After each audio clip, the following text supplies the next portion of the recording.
Minsan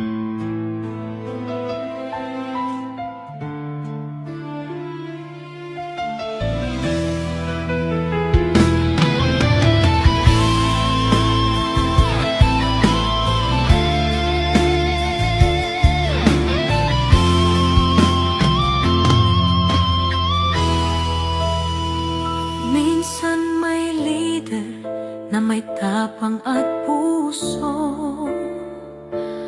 Si Tatay Digong para sa Pilipino.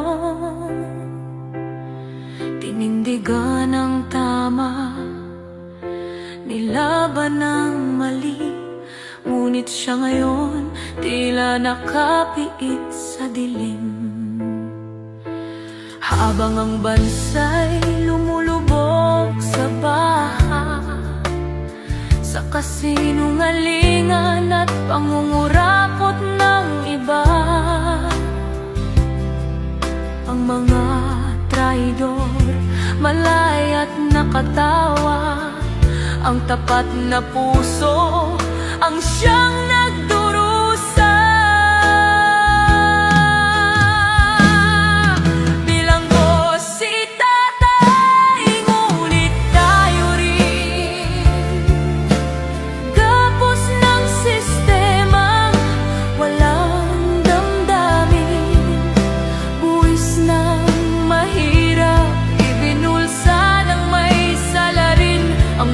Ng tunay na nakakadena rin.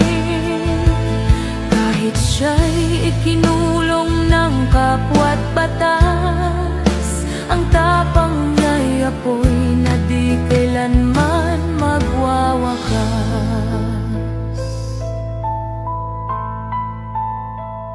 Ang mga pangakong ginintuan, pawang salita, ang masa'y ginagawang laruan sa politika. Ngunit sa puso ng mga maralit at tapat, si Digong pa rin ang tanging hinahanap. Sabi nila justisya, pero para kanino? Bakit ang matuwid ang laging ginugupo? Siya ang sakripisyong tupa ng ating lahi upang muling magising ang ating pagkapiit.